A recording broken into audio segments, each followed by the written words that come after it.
না এতটুকু দিয়ে আপনি 56 পিস করবেন। মূল্যটা কি কে বলেছে আপনাকে? কৃষি বিপণন আইনের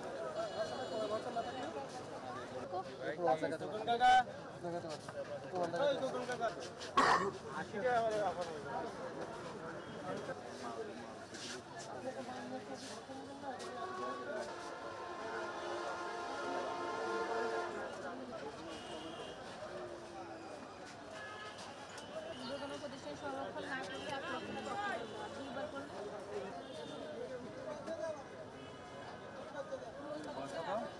সামনের দিকে খুব ভয়াবহ অবস্থা আসতেছে, আপনারা সচেতন।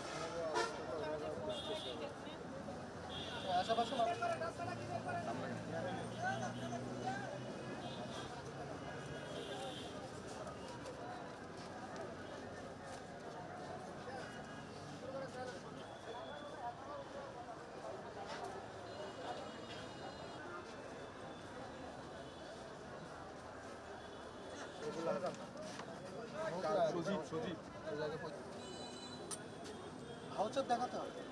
আপনি পার্টি যদি আপনাকে ভাউচার না দেয়, দয়া করে তার মাল রাখা যাবে না। স্যার এখানে 10,000 রাজগঞ্জ বাজারে অভিযান দরকার, 80 টাকা কেজি বিক্রি করে। আসসালামু আলাইকুম। এই আলু কার আপনার?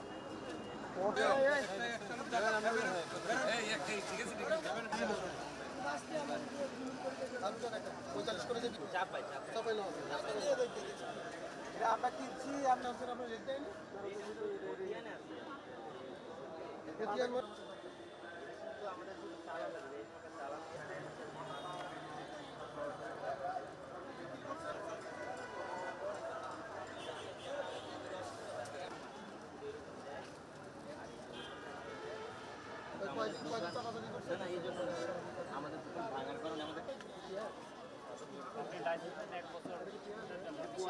এখানে বসে 8 টাকা লাভ করতেছেন?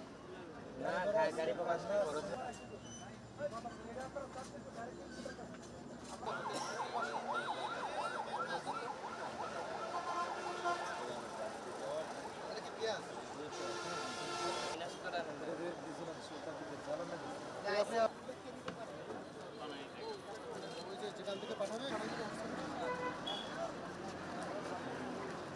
200, 350, 50 কেজি 100 বিক্রি করছি কিনা বেশি হবে 105 টাকা পড়ে কিনা 109 টাকা না না 55টা সাদা কি আলু এটা আছে স্যার 200 মানে কত করে পড়ে? 48 টাকা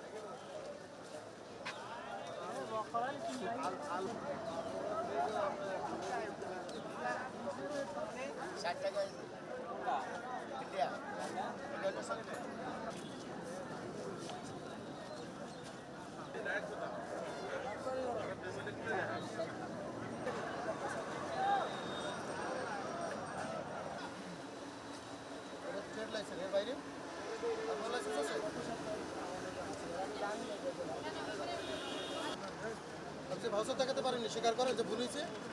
আমার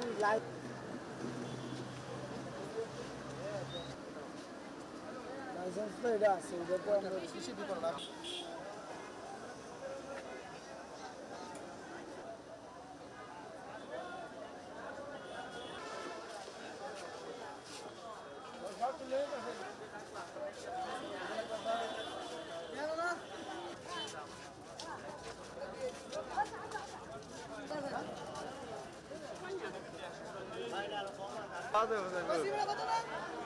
একদম 160 টাকা।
আসসালামু আলাইকুম। আমরা কুমিল্লা জেলা প্রশাসনের পক্ষ থেকে আমাদের সম্মানিত জেলা প্রশাসক মোহাম্মদ আমিরুল কায়েসার স্যারের নির্দেশনা ছিল যে কুমিল্লা জেলায় কোনো সিন্ডিকেট বা কোনো থাকবে না। দ্রব্যমূল্যের যে আমরা দেখতেছি অস্বাভাবিকভাবে ঊর্ধ্বগতি হচ্ছে, এটা নিয়ন্ত্রণের জন্য আমরা জেলা প্রশাসনের পক্ষ থেকে নিয়মিত বাজার মনিটরিংয়ের কার্যক্রম হিসেবে আজকে আমরা নিমসার বাজারে এসেছি।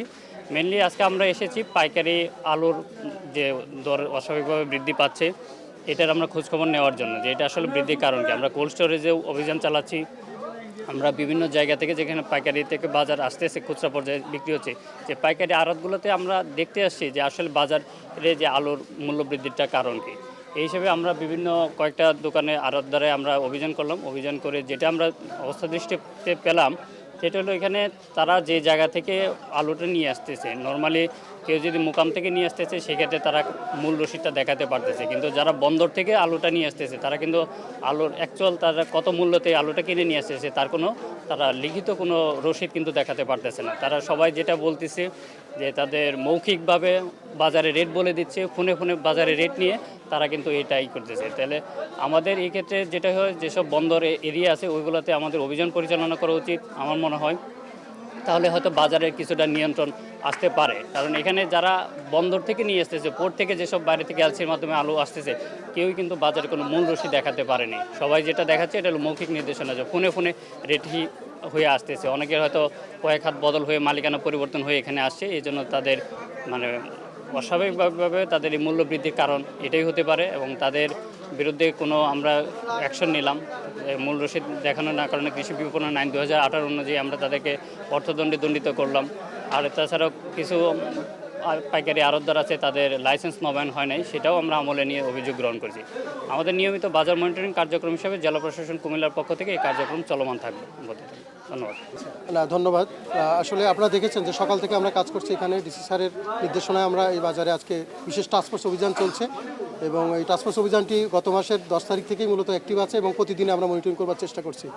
আজকে আমরা যেটা দেখেছি যে হ্যাঁ, এটা ঠিক যে এলসির ক্রয় রসিদ কিন্তু তারা কেউই দেখাতে পারছেন না। একই সাথে যারা বিভিন্ন কোল্ড স্টোরেজ থেকে আনছেন, বিশেষ করে এখন আপনারা নিশ্চয়ই জানেন যে কুমিল্লার অধিকাংশ কোল্ড স্টোরেজের আলু কিন্তু নাই বললেই চলে, অর্থাৎ এখানে অনেকগুলি কোল্ড স্টোরেজের আলু এখন কিন্তু মজুদ শেষ হয়ে গেছে। সুতরাং এখানে উত্তরবঙ্গ থেকে এবং বিভিন্ন এলাকা থেকে আলুগুলি আসছে।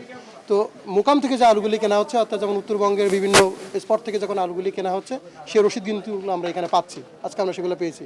আমাদের বিজ্ঞ নির্বাহী ম্যাজিস্ট্রেট কিন্তু সেটা বলেছেন যে আমরা এই রসিদগুলি পাচ্ছি, কিন্তু যেগুলো এলসির যে আলুগুলি এইগুলোর রসিদ তারা দেখাতে পারছে না।